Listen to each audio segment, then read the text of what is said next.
Esta semana ha sido un desastre para la clase trabajadora.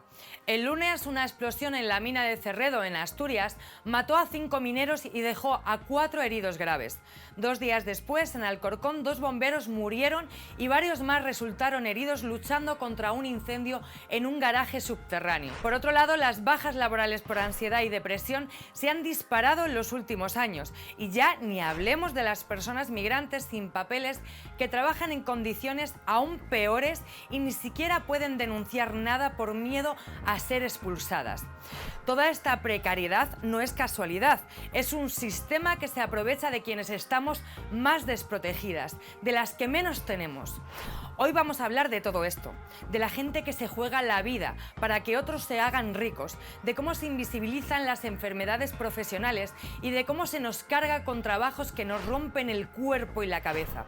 Vamos a poner sobre la mesa la realidad de la salud laboral desde una perspectiva feminista, antirracista y sindicalista. Vamos a ver qué os contamos desde abajo y a la izquierda, porque nuestras vidas valen más que sus beneficios. Vamos al lío.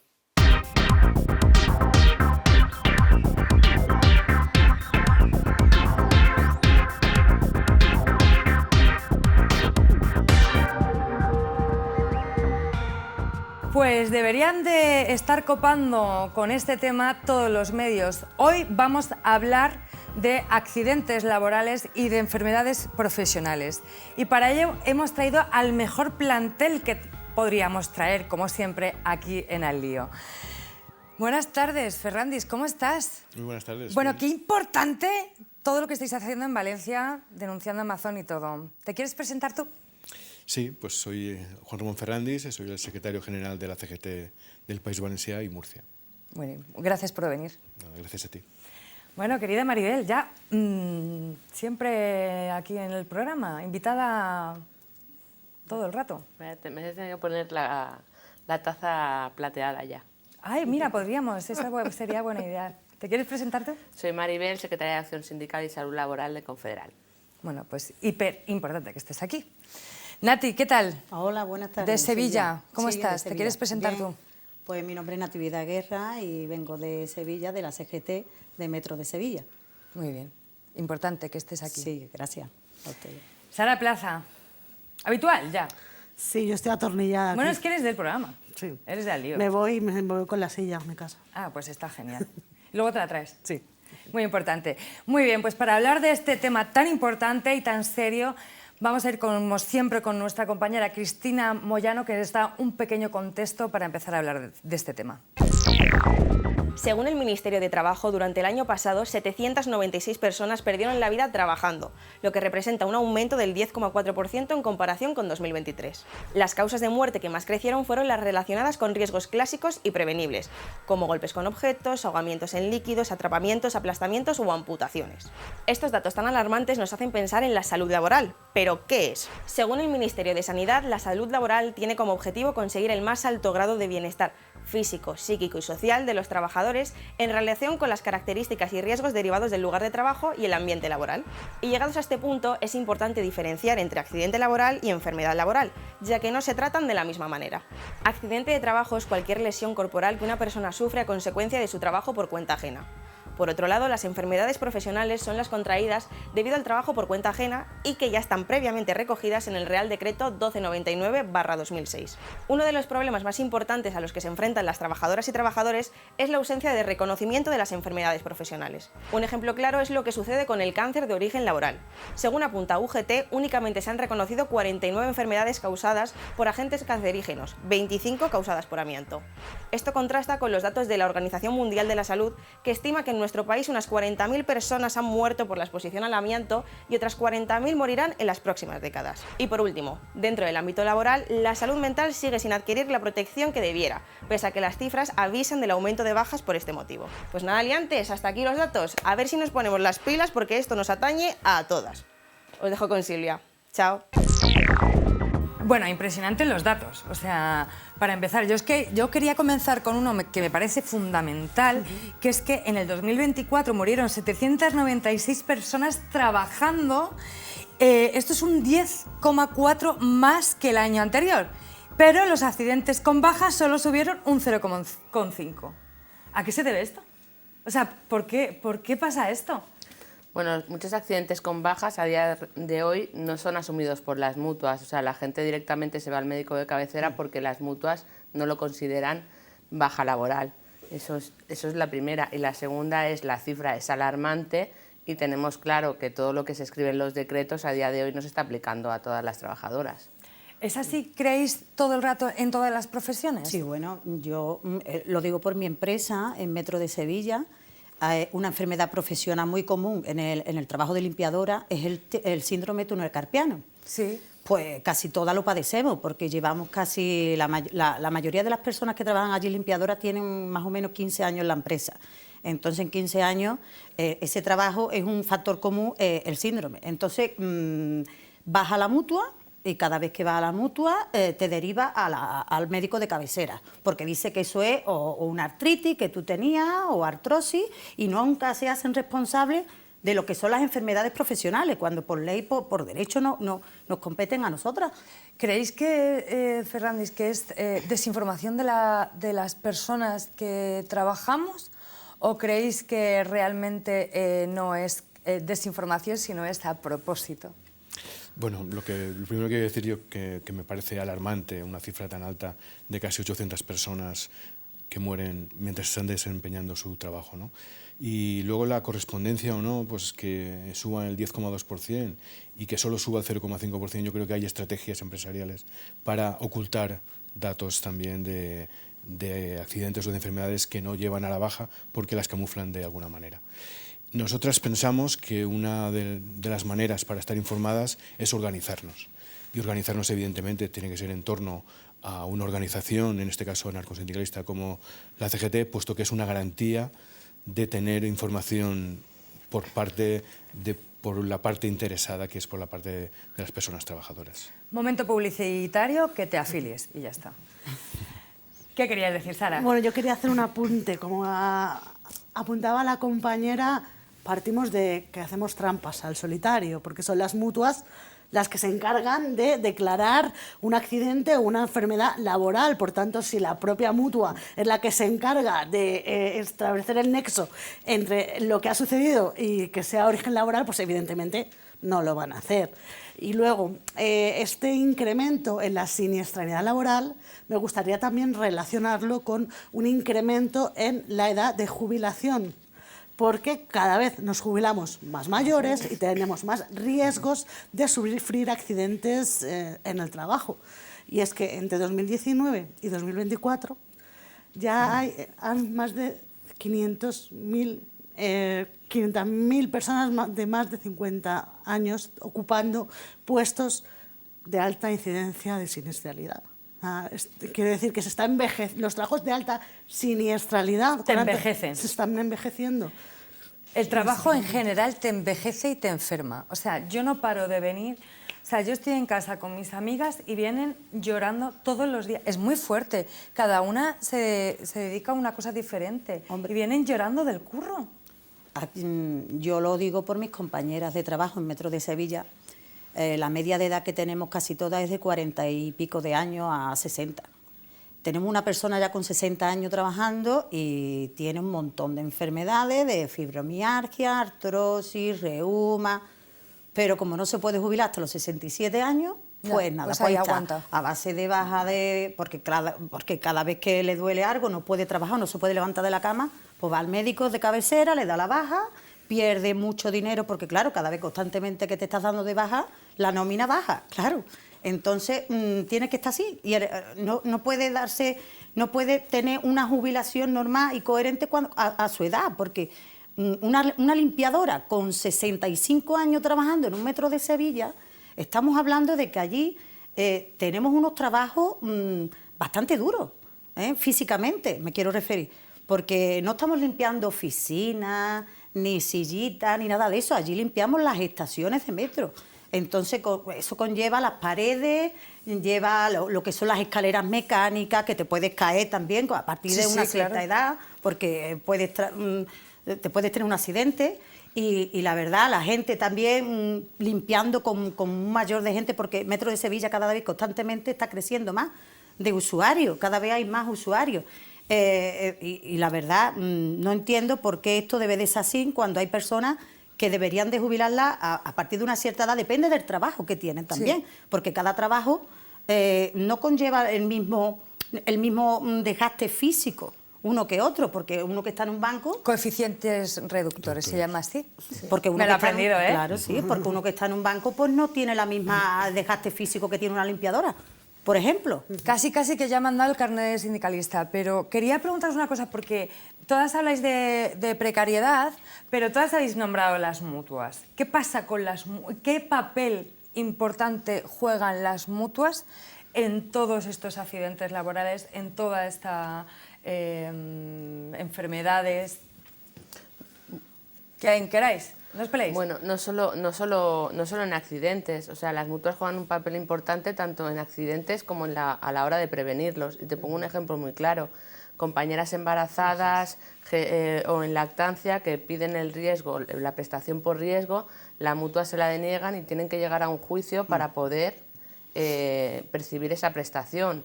Durante ese tiempo te coges la baja por enfermedad común o sigues trabajando en riesgo, con lo cual ya no solo es el simple hecho ya del papel que tengan en el accidente en sí, sino también en la prevención, porque también está en manos de ellas las prestaciones de prevención.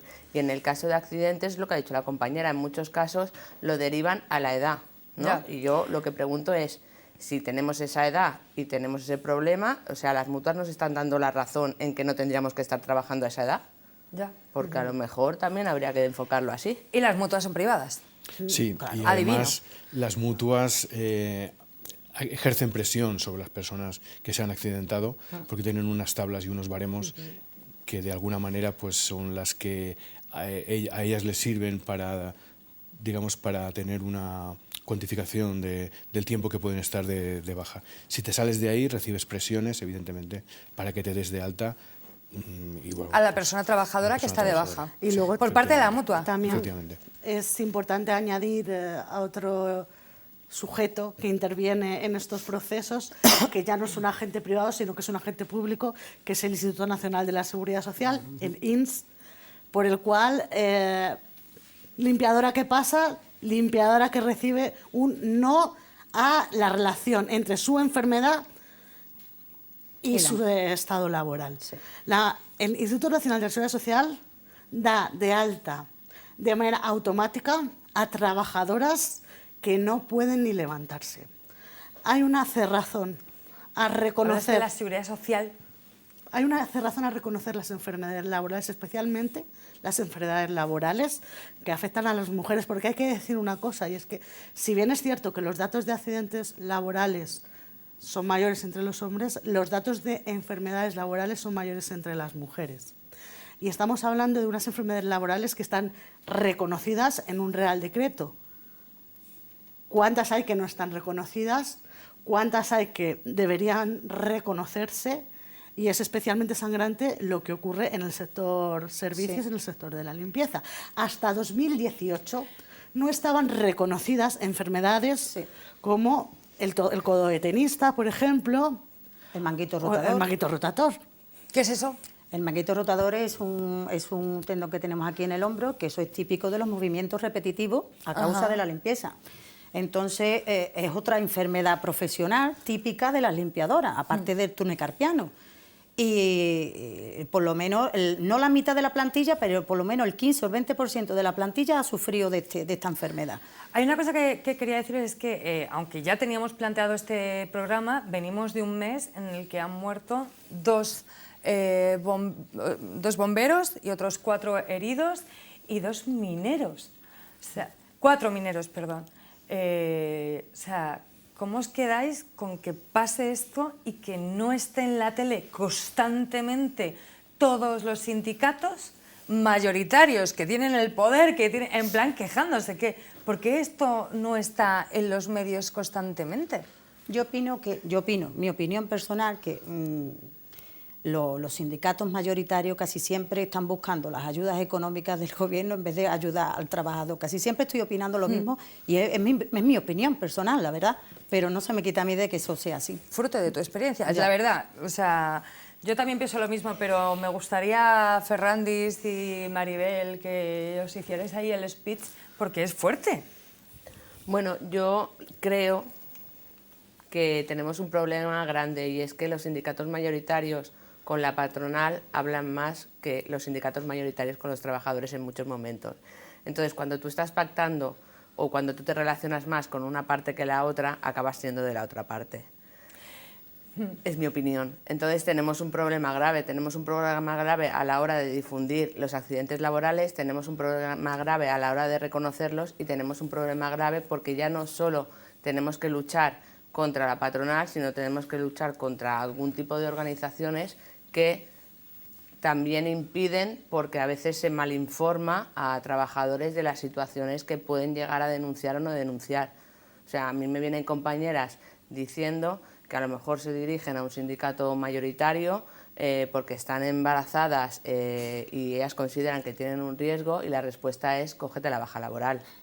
Ya. O sea, eso dentro de una organización sindical que tienes que luchar por el derecho de las trabajadoras y el bienestar de ellas, que un sindicato te recomiende ante un riesgo cógete la baja laboral porque lo tienes que luchar, para mí es aberrante, ¿no?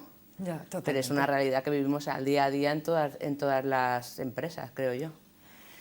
Ferrandis, dejarte la vida en el curro, o sea, literalmente. Literalmente. Como decíamos antes, 800 personas son muchas personas.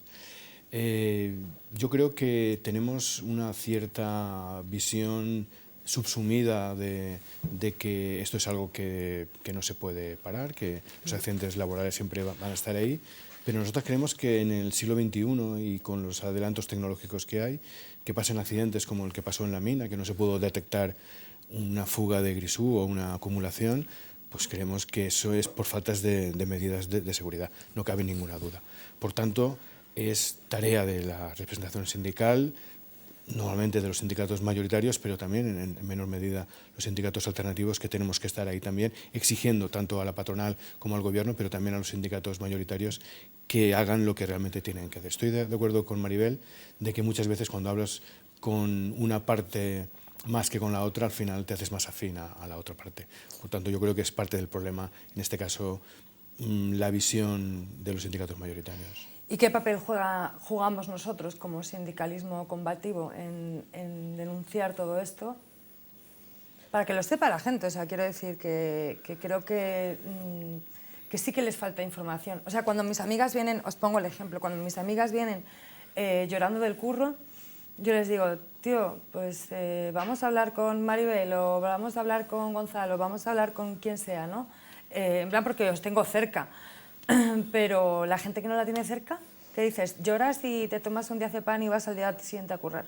Bueno, yo creo que es importante ser cercano con los compañeros, con las trabajadoras. O sea, la función del delegado es muy importante, tanto del delegado de empresa como del delegado de prevención, y tenemos que empezar a tener un poco también de empatía ante esa desinformación. Es decir, a veces juzgamos, ¿no?, como delegados a la persona que viene con un problema porque no tiene conocimiento de él, ¿no? O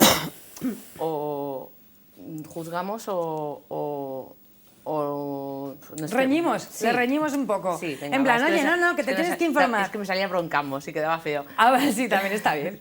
Y creo que eso también va en contra nuestra, es decir, tenemos que conseguir hacer un poco de concienciación con empatía a todas aquellas trabajadoras que por una parte tienen miedo porque muchas de ellas están en situaciones muy precarias a denunciar a la empresa o a denunciarlo de forma colectiva, ¿no? Y también tenemos que intentar ver cómo podemos a lo mejor un problema con el que nos viene solo una trabajadora, colectivizarlo para que no se señale dentro de una empresa esa trabajadora. Es decir, me explico, en muchas empresas el problema que hay es que las compañeras no se quieren significar porque son precarias, porque son temporales, porque son...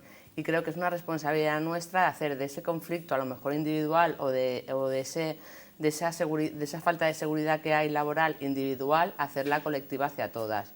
Creo que es algo que tenemos que empezar a forzarnos a poder conseguir en todas las empresas en el tú a tú, porque es donde ganamos nosotros, en el tú a tú.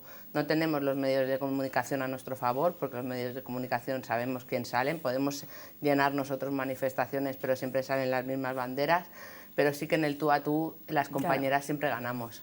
Totalmente. Yo recuerdo una compañera en el Sindicato Andaluz de Trabajadores, que es de donde yo estaba, del campo, que yo estaba en la aceituna y yo le decía, yo no lo quiero decir porque yo me da mucho miedo. Y me decía, Silvia, pero si ya no tienes nada, lo has perdido todo, ¿qué vas más a perder? La vida. O sea, ríñele, o sea, como... Y eso me hizo mucho despertar, ¿no? ¿Cómo se cubre esto en los medios? Sara Plaza, tú que eres periodista. Mira, yo creo que hay una visión sesgada de lo que es la salud laboral. Es importante que aparezcan los medios cuando hay un accidente en una mina. Es importante que aparezcan los medios cuando 2 bomberos quedan atrapados en un garaje. Pero también es importante hablar sobre las enfermedades laborales que duermen en un cajón. También es importante hablar de los nexos, ¿no?, entre el trabajo del hogar y la enfermedad. Es importante hablar también de eso y de eso no se habla. Entonces, claro, pues ¿qué pasa? Que al final el imaginario colectivo, cuando piensa en salud laboral, lo restringe al accidente. Pero es que es un concepto muchísimo más amplio. Y ahora mismo nos estamos enfrentando a una auténtica epidemia, que es la salud mental. La salud mental en el curro. Lo vamos a tocar después, sí. Creo, tócalo, bueno, es lo que quieras. Ahora quieras, Sara Plaza, este programa es tuyo también, venga. La salud mental está empeorando de una manera gigantesca. Sin embargo, de manera, digamos, ordinaria, tanto los médicos de cabecera como las mutuas consideran que la salud laboral no es una contingencia laboral. O sea, perdón, que la salud mental no es una contingencia laboral. Es decir, que nuestros problemas, o sea, si estamos mal mentalmente, nuestra salud mental es por cosas que no tienen nada que ver con el trabajo, que tienen que ver con nuestras cargas familiares, que tienen que ver con el ritmo de la vida, pero que no está relacionado con los trabajos que realizamos. Eso no es verdad. Claro. Claro que no es verdad. Pero es que si tú no explicas que el trabajo puede afectar a muchísimos más ámbitos de tu vida que no solo a romperte una pierna, pues ese es el resultado que tenemos. ¿Qué haríais vosotros para que mis amigas dejan de venir, estoy llorando del curro?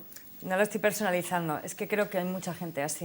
O sea, ¿qué ha pasado en los últimos años? De repente, en plan, sí, tenemos una jornada de 8 horas con un descanso, no sé qué, pero hay trabajos muy precarios en el que nos autoexigimos mucho, de repente el capitalismo ha triunfado y nosotras somos las... ¡Ay, qué currar! ¿O qué ha pasado?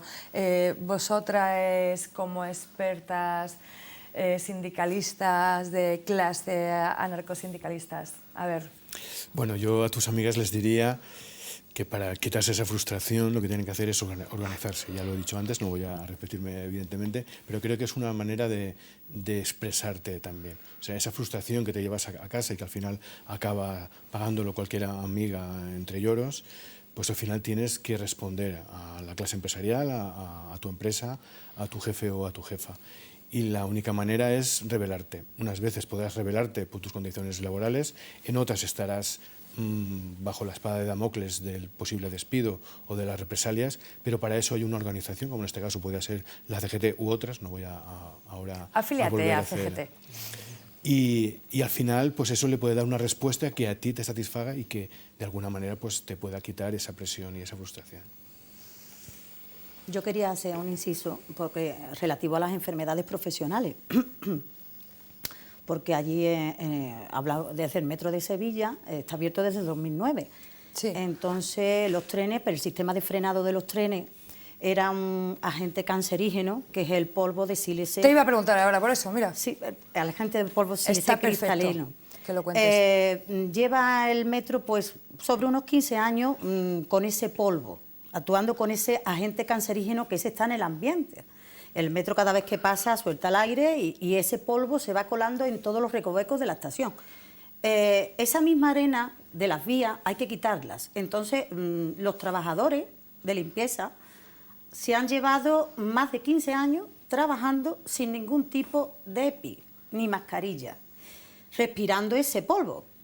Entonces, claro, sabemos que eso es una enfermedad profesional, pero que no sale de hoy a mañana. Esa enfermedad puede durar dentro de tu cuerpo y puede tener una lactancia de unos 15 a 20 años. Wow. Entonces, claro, te puedes ir de la empresa, te puedes dar de baja, la empresa puede desaparecer, muchísimas cosas. Entonces, claro, ¿quién se hace responsable de ese seguimiento de la salud? Porque es que esa enfermedad puede salir o no puede salir, pero tenemos muchas papeletas de que nos toque. Porque es que respirando, hasta el 2000 hasta el 2024 no se pusieron algunos tipos de EPI para estas personas, porque claro, fue una denuncia que pusimos a la Inspección de Trabajo. Y resulta que como no ha visto casos de cáncer ni de silicosis, pues el juez ha archivado el procedimiento. Quiere decir que tiene que haber casos para que esto para que haya este seguimiento de la salud. Pero no puede ser, o sea, tiene que haber ya Sí. Gente con, Sí, cáncer con cáncer, para que se siga el caso. Sí, sí. Bueno, y que tendría que ser al revés. Primero tendría que haber un seguimiento Y para una poder prevención. descubrir casos, porque si no hay el seguimiento no descubren los casos. Claro. Claro, y hay una dilación muy importante entre el momento de exposición y el momento en el que aflora la enfermedad. No, no, estoy flipando. Que es una Y- situación muy parecida a las personas afectadas por el amianto. Sí, igual, es silicosis. ¿Y dónde está la prevención aquí? La prevención. O sea, ¿dónde entra el prevenir que esos casos lleguen? Normalmente este caso es flagrante porque cuando las personas se enferman ya no son productivas. Claro. Con lo cual ya no son A partir de los 60, Luego 65 años la ya no mayoría. son importantes. Ya están jubilados la mayoría y ya pues a su médico de cabecera y eso es ¿Y lo las que- mutuas en esto no se meten? Bueno, las mutuas, si no se meten ni en un manguito rotador, se van a meter en esto, que es mucho más grande. ¡Qué fuerte! ¿Y ahora lleváis mascarillas, EPIs, os lo da la empresa, Sí, claro, zapatillas? a partir de la denuncia que tuvimos, que hicimos a la inspección, ya se han puesto todos los EPIs reglamentarios, pero claro, solamente en la vía. Las compañeras que estamos de día trabajando, pues no tenemos calzado, porque nos dan un calzado, es feo que lo diga, pero es que es el más barato y eso, la mayoría de las personas tienen problemas en los pies, ¿Puedo a hacer- causa de los zapatos tan malos de plástico que nos ponen. Comprarles unas sketches ya. Perdón. Yo misma personalmente me he tenido que comprar unas Skechers que me han costado 90 euros. Y la empresa Son las mejores. me llamó por teléfono, mi supervisora, diciendo que qué número de zapato tenía. Pero todavía no he visto yo el zapato, ni lo veré. ¿Creéis que es un ejemplo de lucha el que hayáis denunciado y de victoria, entre muchas comillas, el que después de denunciar y no sé qué, os den EPIs? Comprarle a estas señoras Hombre, sí, la unas verdad zapatillas, hombre. que hemos conseguido algo, pero con mucho trabajo y con mucho esfuerzo nos está costando todo. Porque siempre tenemos el no de la empresa. Es que ni a negociar, no, directamente. Es que tenemos que ir constantemente a inspección de trabajo. A lo más mínimo, cualquier cosa que pidamos, a inspección de trabajo. ¿A quién pertenece Ilunion? A la ONCE. Anda. Es una empresa nacional que tiene hoteles, ¿A la ONCE? tiene de todo, sí, es una empresa muy bonita de nombre, pero claro, lo que realmente es lo que nadie ve lo que se vive dentro de la ONCE. Hombre, a alguien que vende lotería y ¿cómo se llama? Cupones y todo eso, no es muy bonito que digamos. No, ya, pero la ONCE es más Broma, que es eso. broma. Ya, sí, sí, lo sé, lo sé. Entonces la empresa, la ONCE tiene muchas subcontratas. Es una vergüenza. Está Inserta, está Ilunion, que somos nosotras, y claro, en la empresa de Metro, por ejemplo, Ilunion ha contratado mayoritariamente a personas de Centro Especial de Empleo. ¿Por qué? Pues todo esto es porque tiene unas ayudas del gobierno, cosa que con las otras personas que no tienen discapacidad, pues no las tienen. Entonces, las que llevan en el metro 14 y 15 años trabajando, tienen contratos precarios de 4 y de 5 horas. Cuando también hemos denunciado eso, de que primero se le tiene que dar esas horas que hacen falta a esas personas trabajadoras que llevan allí 15 años, antes que a las nuevas que contratan de centros de especial de empleo directamente con 9 horas la empresa. No lo vemos justo, hemos ido a inspección, lo hemos denunciado, pero ahí estamos, seguimos luchando y sin cansarnos, porque es que no nos podemos cansar. La precariedad es causa de accidentes Sí, laborales. hombre, Esto claro. es así y ya está, ¿no? Sí. Quiero ir a Ferrandis, porque es que yo me emocioné mucho cuando vi la noticia de que CGT había denunciado a Amazon. Esto a mí, bueno, no. Es que me parece de orgullo que flipas y quería preguntarte por esto y que nos lo contaras bien, porque además sigo, cuando vengo a Madrid a grabar, sigo pasando por la pista de Silla y nadie sabe que después de, ¿cuánto ha pasado? 5 meses. 5 meses se siguen viendo visiblemente todo lo que pasó. O sea, hay un cartel en la pista de silla, cada vez que lo veo lloro, porque sigue el barro hasta el cartel donde está, hasta donde llegó el agua. Sí, bueno, pues en CGT la verdad es que muchas de las personas que estamos en CGT y que estamos en este caso tanto en la Federación Local de Valencia como en el País Valencià, fuimos afectadas de manera directa y los primeros momentos pues fue un poco de shock también, ¿no? Lo que pasa es que tuvimos la capacidad de reaccionar relativamente rápido y no solamente haciendo cuadrillas para ir a sacar barro y ya gestionando la ayuda directa que llevábamos a las zonas afectadas, sino que al mismo tiempo y de manera paralela creíamos que era conveniente ya dirimir cuáles eran las responsabilidades, sobre todo de las personas responsables dentro del Consell. Pusimos a disposición de la Fiscalía, en este caso, todos los datos que se habían dado, que era cronológicamente lo que habían pasado en esas horas, y de alguna manera pues creemos que fuimos en la primera organización en la que lo hizo. Ahora ya hay 7 entre demandas y querellas, 2 querellas, otra también que es de la FETAP, en este caso también de la CGT, y que de alguna manera están llevando de cabeza, en este caso, al Consell. La jueza de Catarroja creemos que es una persona responsable y que está llevando, en este caso, la instrucción muy bien, al menos está escuchando a todas las personas afectadas, y creemos que es importante, como decíamos anteriormente, que sepamos cuál es la cronología de todos los hechos. Nosotros, en primer caso, antes de la querella que hizo unos días después desde la FETAP, lo centramos entre que tanto la responsabilidad del Consell como de la clase empresarial, muchas no permitieron que se marcharan las personas trabajadoras a su casa cuando veíamos ya que el peligro era inminente. Incluso cuando las dejaron marchar fue dejarlas prácticamente al pie de los caballos en la carretera. En la pista silla, por ejemplo, murieron muchísimas personas porque no pudieron bajar de sus vehículos o que ya se fueron flotando con los vehículos. No puedo, es que me emociona, porque cada vez que lo veo es que... La alarma, o sea, que te quiero preguntar si la alarma... Perdón, no se dio precisamente para evitar, un daño a las empresas, para que los trabajadores siguieran en el curro. Nosotras tenemos más de 264 horas de conversaciones de personas que fueron afectadas y que estaban sufriendo en ese momento en su trabajo una situación muy delicada, y de ahí de alguna manera, tenemos una visión bastante exacta de lo que pasó esos días. La mayoría de los empresarios obligaron, en algunos casos, si eres delegada de prevención, sabes que puedes paralizar la producción y que puedes marcharte a casa, pero la mayoría de las personas no tienen esos conocimientos en cuanto a prevención y se mantuvieron pues en aras de no perder sus empleos. Por tanto, creemos que muchísimas de las personas, de las 228 que están en este momento, que son víctimas, pero también de otras muchísimas que no se han cuantificado, pero que también murieron en esos días por culpa de la DANA. Pues muchísimas de ellas, un porcentaje altísimo, evidentemente se podrían haber evitado. Pero muchas también fue porque, insisto, la clase empresarial les obligó a permanecer en sus puestos de trabajo. La codicia.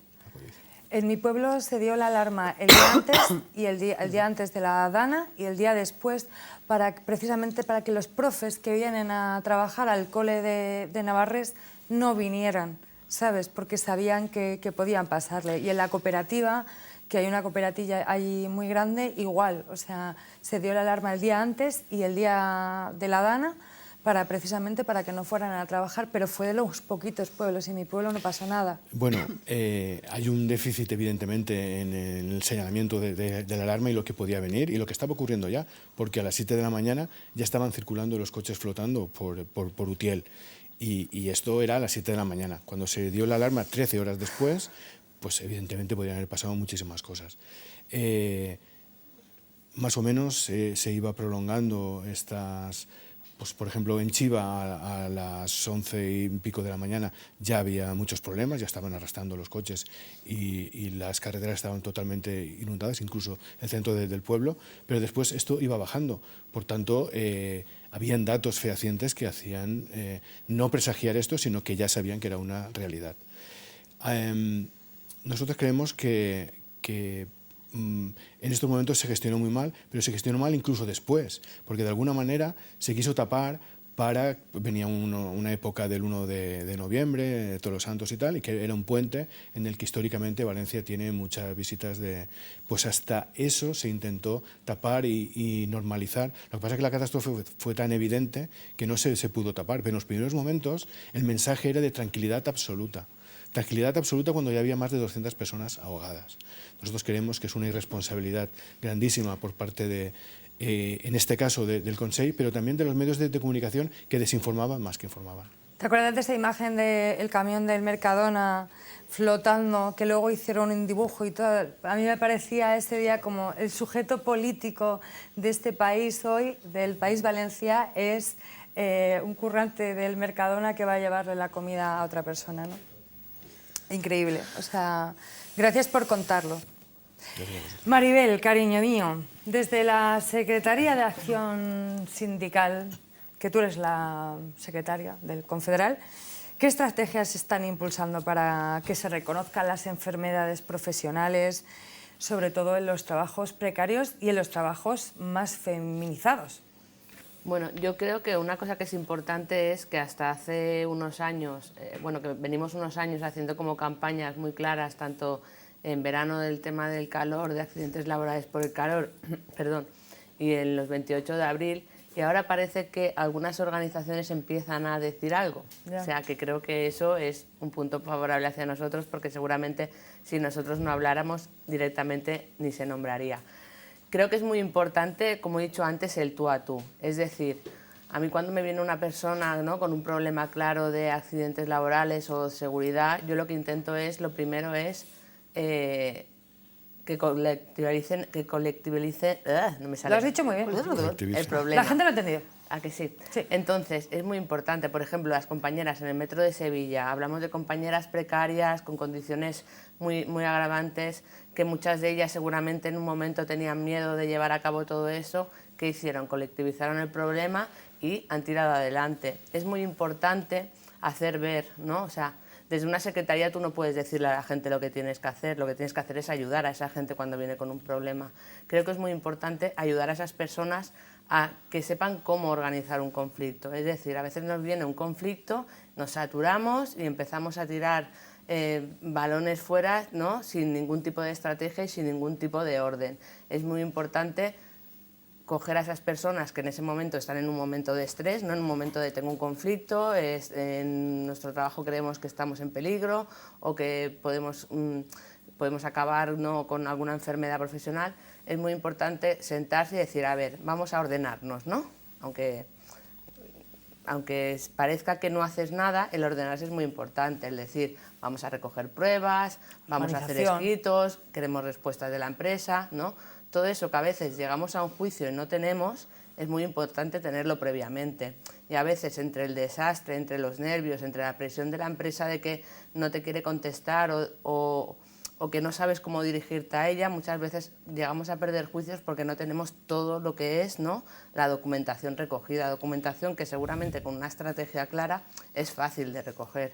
O sea, yo siempre animo a todas las personas, compañeras que se ponen en contacto conmigo, a decir, a ver, tranquilos. O sea, la lucha en prevención no es algo a corto plazo, no vamos a poder acabar con los accidentes laborales mañana porque tenemos todo en contra, pero sí que podemos, ¿no?, coger una estrategia y decir, venga, vamos a trabajar. ¿Este problema? Pues vamos a trabajar a recopilar información de este problema. ¿Hasta qué?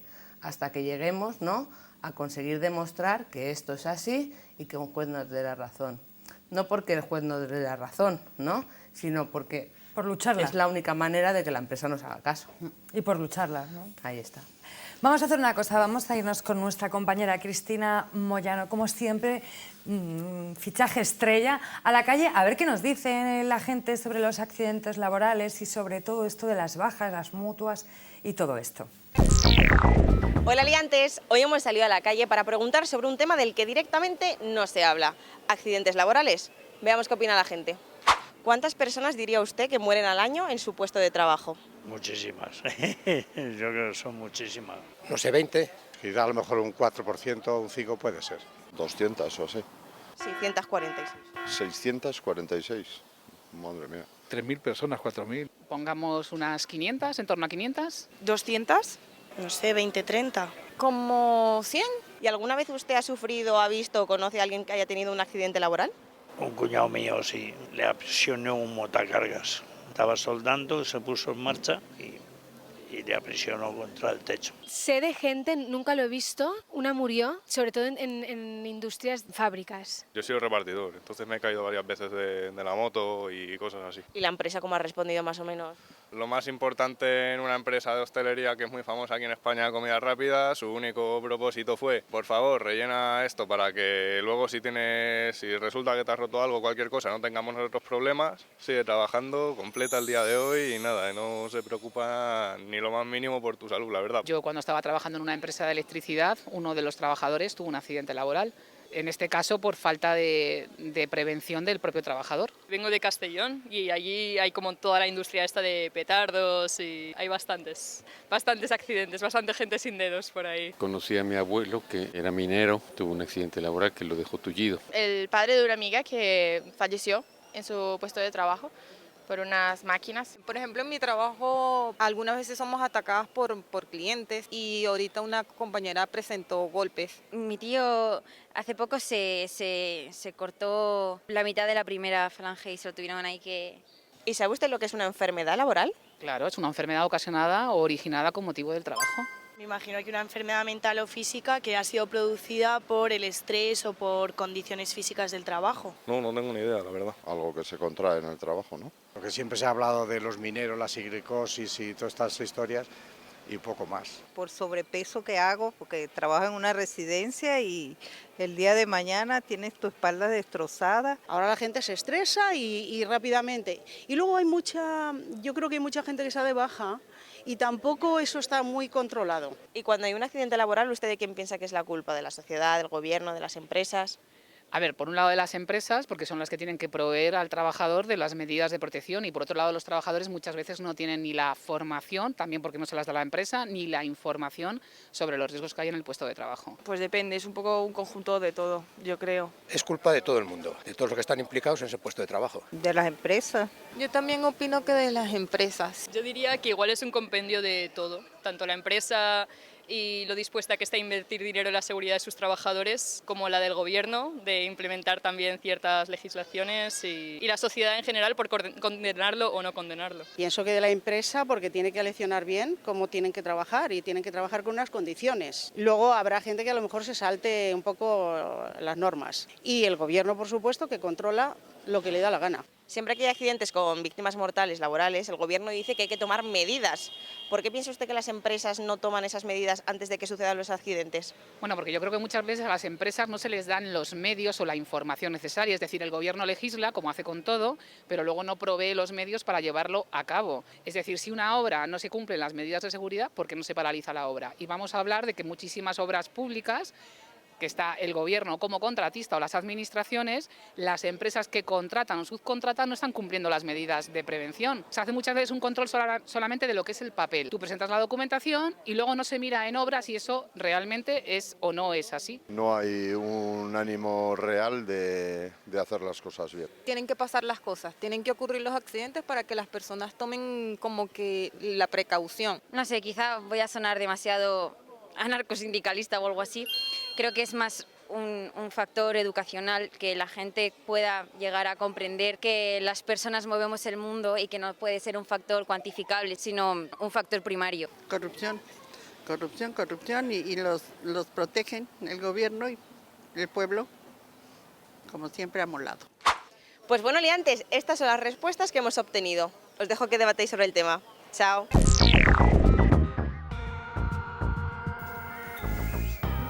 Bueno, increíble, me encanta. Cristina Moyano, siempre eres la mejor. Creo que me ha salido un poco anarcosindicalista, ha dicho la señora. Bueno, para empezar, decir que no las hemos elegido las personas. Cristina Moyano hace muy bien su trabajo, intentamos un poco que haya diversidad en cuanto a género, raza, clase, sitio, pero se ve que todo el mundo ha tenido una colega, una familiar que ha tenido o una muerte por accidente laboral o una enfermedad laboral. ¿Qué os ha parecido el vídeo? ¿Quién quiere empezar? Yo creo que está clara la visión reduccionista a la que yo antes aludía. Un accidente laboral es que me electrocute con una máquina, es que se me caiga algo encima, pero nadie tiene en la cabeza lo que es una enfermedad laboral, pocos lo nombran y todo está muy acotado a lo físico, ¿no? Sí. Entonces creo que... Pero es muy que fuerte esto- también que todo el mundo tenga un colega, tenga un familiar que haya pasado por esto, ¿no? Y también es muy fuerte que haya muchas de esas personas que intenten depositar parte de la responsabilidad en el trabajador. Muchos de los testimonios. Sí, también, Es sí. como, es un compendio de todo, es que algunos hacen el bestia, es que no sé qué, es que tenemos una visión tan distorsionada, ¿no? que poco podemos hacer, ¿no? colectivamente para luchar contra esto si hay gente que sigue echándole la culpa al propio trabajador. Seguramente la señora esa que dice que hay bajas que no se pueden demostrar se refiere a las psicológicas. Claro. ¿No? Que es la que las mutuas dicen, seguramente la ha pagado la patronal a esta señora. ¿No? Pero, o sea, que una persona no se rompa una pierna, como dice la compañera, y esté de baja, no significa que esté engañando de que está mal.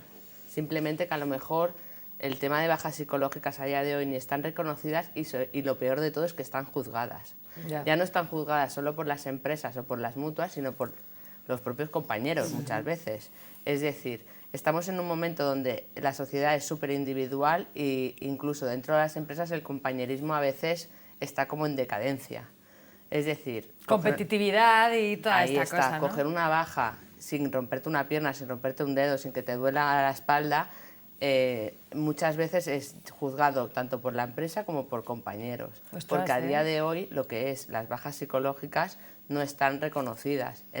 ¿Y qué hace? ¿Qué hace el Estado? ¿Qué hace la patronal? Si tú no reconoces algo, lo que haces es que creas la duda sobre eso.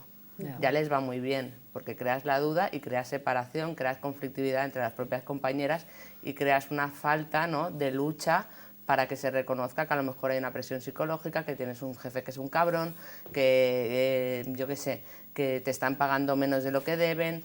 Todo eso pues conlleva no estar bien y poderte coger una baja psicológica, pero eso no se quiere reconocer. ¿Podemos decir que todos los jefes son unos cabrones? Podemos. Vale. ¿Cómo has visto el vídeo, Ferrandis? Bueno, yo creo que ha habido algunos momentos que han sido significativos. Yo estoy de acuerdo con Maribel de que muchas de las bajas psicológicas, una baja simple sí que se puede coger por una... Lo que no queda claro es si podemos demostrar que esa baja psicológica viene dada por el trabajo, evidentemente. Claro. Ahí es donde no podemos demostrarlo. Y luego, pues eso de que está haciendo cuento, eso lo hemos vivido en todas las empresas. Todo el mundo ha tenido algún compañero que ha pensado que porque estabas de baja, por lo que sea, pues has estado de cuento. ¿En serio? Sí, muchísimas veces. Mis compañeros de CGT no piensan eso. Evidentemente no, pero los que no son de CGT sí. Y creo que es importante explicar, ¿no?, que a lo mejor no nos ha explicado que hay un matiz económico, ¿no? O sea, cuando uno ve reconocida su accidente, su enfermedad como laboral, tienen derecho a cobrar más, tienen derecho a cobrar el 100%. Entonces, claro, cuando te la da la mutua. Claro. Sí. No cobras el no sé cuánto por ciento. Cuando es un accidente que está demostrado que es en el horario de trabajo o in itineren yendo o viniendo del trabajo, es difícil que la empresa no reconozca que ha sido en el trabajo porque es algo físico. Y hay una diferencia muy significativa. Por tanto, la empresa intenta que no sea así. Y luego hay otra cosa que pactan las empresas con los comités, es que se paga el 100% en una baja que no sea laboral también. Y la gente dice, mira, pues qué bien, qué guay es mi empresa. Claro. No es guay. Es que hay acuerdos europeos... ¡Que se han luchado! Que si tú no tienes tantas bajas laborales, te dan subvenciones. Entonces, claro, hostia. Ellos hacen el cálculo. ¿Qué me sale más a cuenta? Perverso, tío. Son perversos. ¿Qué me sale más a cuenta? ¿Pagarles a estos o que me den la subvención y ponerme como empresa top? ¡Qué perversión! Asumir sus posibles bajas para no tener un índice de siniestralidad pues que esté por encima de lo... Y recibir las ayudas. Y estamos de acuerdo todos que... claro, chao, jefes. Sí. Jefes cabrones. Yo en mi caso tengo la jefe de servicio. Sé que le ha hecho llorar más de una compañera. Por el estrés, porque los lunes, casi todos los lunes viene un inspector de la Junta de Andalucía una estación grande que normalmente para tenerla medio limpia, sobre unas 4 horas. Sobre 4 horas una persona. Y en 2 horas quiere que una estación grande la tenga entera limpia. En 2 horas. Imposible.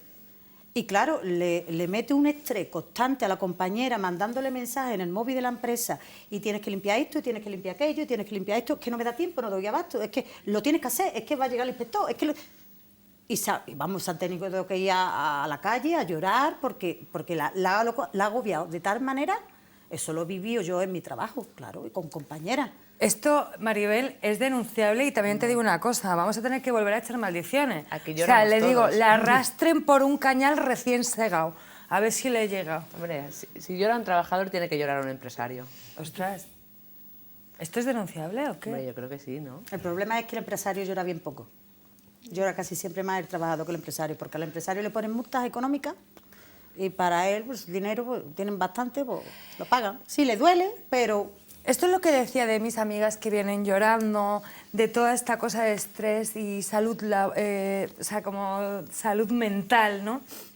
O sea, sigue sin tomarse en serio esto. En el 2023, perdón, hubo casi 600.000 bajas por trastornos mentales.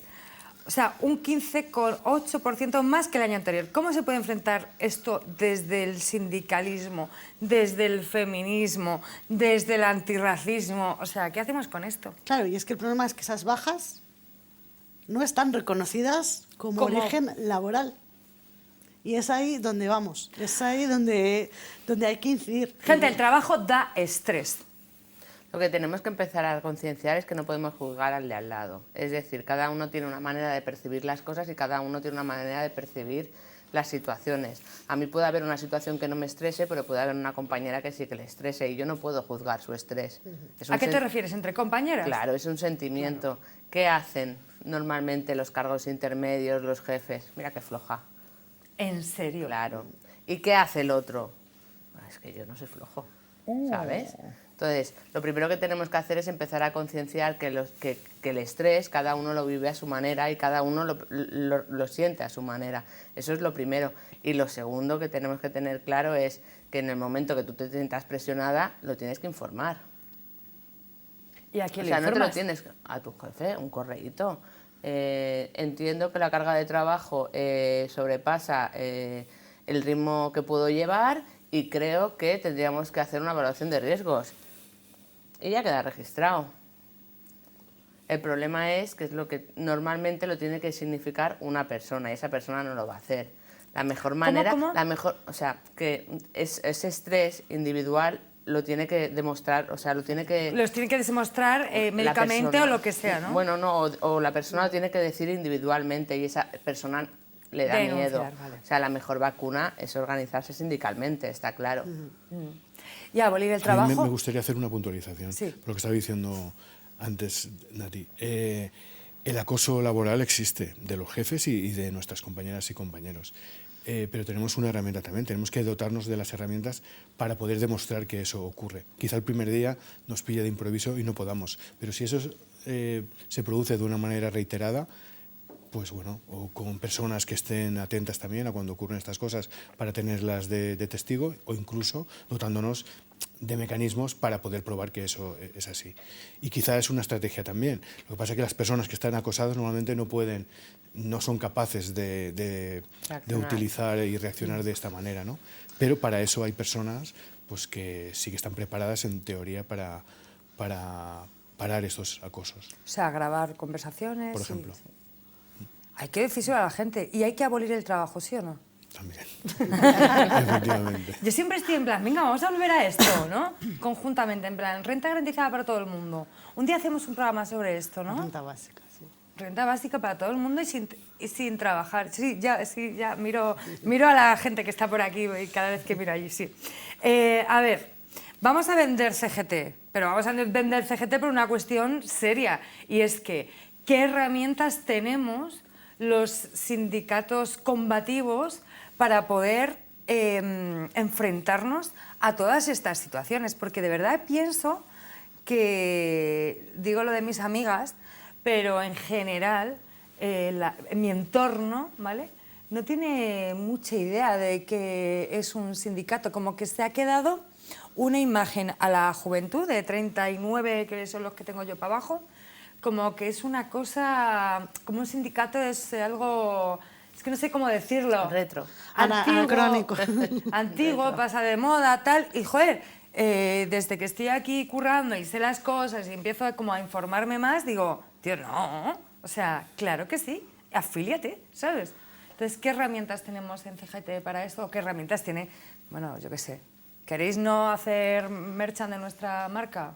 No bueno, sé. yo creo que un punto clave de la CGT es que solemos colectivizar los conflictos. O sea, es esencial. Normalmente otras organizaciones lo que hacen es, te arreglo tu caso individual, ¿no?, y yo te lo arreglo a ti, pero a lo mejor siguen 40 personas sufriéndolo, pero yo te lo arreglo a ti.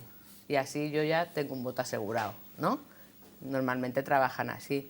En CGT normalmente la mayoría de personas lo que hacen es colectivizar el conflicto. Tú me vienes con un conflicto y yo muchas veces no informo al jefe de quién es la persona que me está diciendo el conflicto. Digo, ya, este conflicto, arréglalo. Ah, pero dime el nombre. No, arréglalo. Y a lo mejor en vez de arreglárselo a una, conseguimos que se lo arreglen a 30. Muy bien. ¿No? O sea, creo que es uno de los puntos claves de cómo nos organizamos y cómo luchamos, y lo que tenemos que transmitir también a la gente joven que empieza en el ámbito laboral.